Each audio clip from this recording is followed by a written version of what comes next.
Capacitor में समांतर plate संधारित्र हम पढ़ा रहे थे, उसका डायग्राम वगैरह सब बना दिया गया था।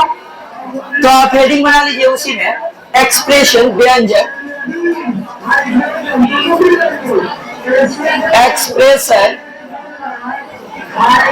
एक्सप्रेशन ऑफ कैपेसिटेंस,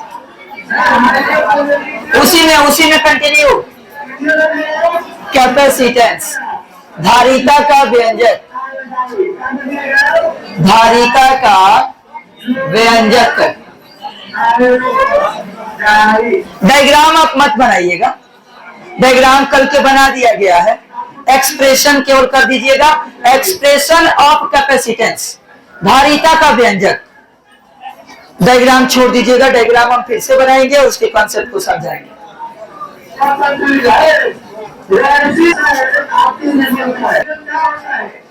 केवल इतना लिखना है, 3 लाइन। धारिता का व्यंजक, जो समांतर प्लेट संधारित्र पढ़ाए थे, उसकी धारिता क्या है, यानी वो आवेश के धारण करेगा तो कितना कर सकता है, और उसका फॉर्मूला क्या होगा, सी का फॉर्मूला, वही हम लोग यहाँ पे एक्सप्रेशन में करेंगे। आप बिल्कुल ध्यान से समझिएगा, डायग्राम को पुनः फिर से बनाते हैं, कुछ चेंज भी करेंगे उसमें, आपको जितना भी एक्स्ट्रा चीजें उसमें इंक्लूड कराया जाएगा, आप भी डायग्राम में इंक्लूड कर दीजिएगा। देखिए, समांतर प्लेट संधारित्र में 2 गो प्लेट होता है, कै गो प्लेट होता है, 2 गो प्लेट, और दोनों प्लेटें एक दूसरे की क्या होती है, समांतर होती है। पहला प्लेट का क्या नाम है, ए, और दूसरा प्लेट का बी। पहला प्लेट पर कौन सा आवेश, प्लस का, और दूसरा प्लेट पर माइनस का। अब इसके ऊपर प्लस आवेश एक समान रूप से क्या रहता है, फैला रहता है, एक समान रूप से डिस्ट्रीब्यूट रहता है। अब देखिए, माइनस भी एक समान रूप से यहाँ पास वाली सतह पर वितरित रहता है, फैला रहता है। ऐसा ही डायग्राम बनाया गया था, ठीक है।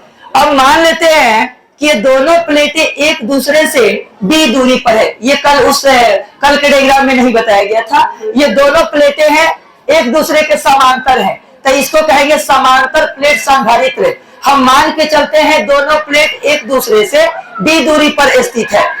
अब आप बताइए, प्लस का विभव ज्यादा होता है और माइनस का विभव कम होता है, इसका मतलब है दोनों प्लेट के बीच में विभवांतर होगा सर, और उस विभवांतर को हम कितना मान लेते हैं, भी मान लेते हैं। कितना मान लेते हैं, भी।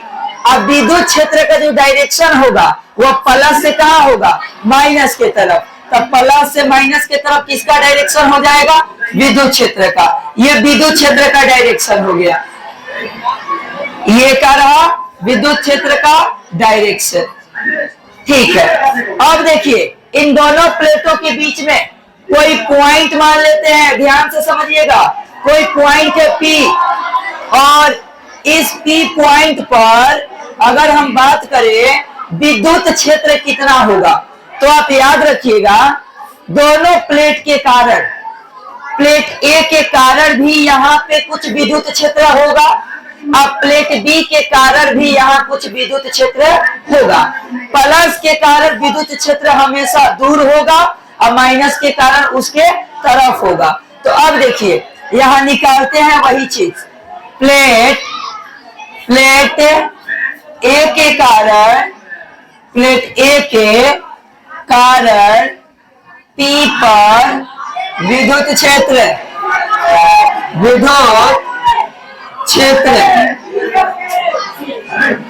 क्या मान लेते हैं, E1। क्या मान लेते हैं, E1। बताइएगा कोई हमको फॉर्मूला कि प्लेट के वजह से विद्युत क्षेत्र का फॉर्मूला क्या होता है। प्लेट के वजह से 2 सिग्मा बटा 2 इप्सिलॉन नॉट, सिग्मा बटा 2 इप्सिलॉन नॉट होता है। तो अब देखिए, इसका फॉर्मूला क्या होगा, सिग्मा बटा 2 इप्सिलॉन नॉट, ये हो जाएगा। अब देखिए, प्लेट B के कारण निकाल लीजिए, प्लेट B के कारण P पर विद्युत क्षेत्र, इसको क्या मान लेते हैं, E2। फॉर्मूला क्या होगा, सेम वही होगा, तो भाई सिग्मा बटा 2 इप्सिलॉन नॉट। क्या ये समझ में आया कि नहीं भाई। प्लेट के वजह से जो विद्युत क्षेत्र का फॉर्मूला बनता है वो सिग्मा बटा 2 इप्सिलॉन नॉट। तब प्लेट ए के कारण P पर जो विद्युत क्षेत्र बनेगा, इसकी तीव्रता जो बनेगा सिग्मा बटा 2 इप्सिलॉन नॉट। प्लेट बी के कारण भी सिग्मा बटा 2 इप्सिलॉन नॉट। अगर हमें टोटल विद्युत क्षेत्र निकालना हो तो क्या करेंगे, E1 और E2 को जोड़ देंगे, ऐड कर देंगे, तो यहां लिखेंगे कुल विद्युत क्षेत्र, कुल विद्युत क्षेत्र, कुल विद्युत क्षेत्र के तीव्रता क्या मानिएगा इसको, E बराबर E1 प्लस में E2 हो जाएगा।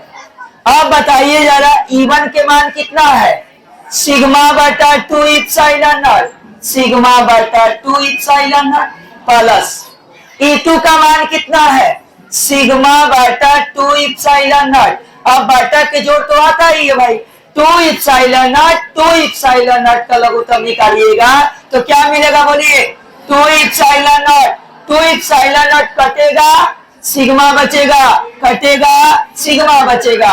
बताइए एगो सिग्मा 2 सिग्मा हो जाएगा। अब बटा में 2 इप्सिलॉन नॉट है, 2 से 2 कटेगा तो E का मान कितना आ गया, सिग्मा बटा इप्सिलॉन नॉट। बोलिए किसी को दिक्कत नहीं है। अब आपको एक फॉर्मूला पढ़ाए थे, E बराबर माइनस dv बटा dx पढ़ाया गया था, dv बटा dx।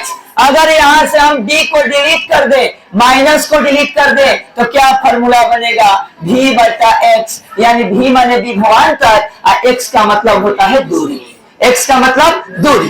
तो बताइए अगर हम यहाँ फॉर्मूला का यूज करें E बराबर लिख सकते हैं v बटा, और दूरी का मान कितना है, d है, तो यहाँ लिखेंगे d लिख देंगे। करस गुणा कराइएगा तो क्या होगा, v बराबर E इंटू d हो जाएगा। v बराबर E का मान कितना है, सिग्मा बटा इप्सिलॉन नॉट और इंटू में d हो जाएगा।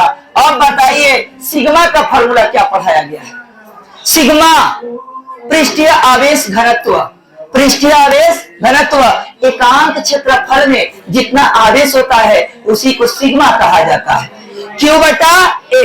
तो सिग्मा का फॉर्मूला Q और बटा में A इप्सिलॉन नॉट इंटू में D, इंटू में D।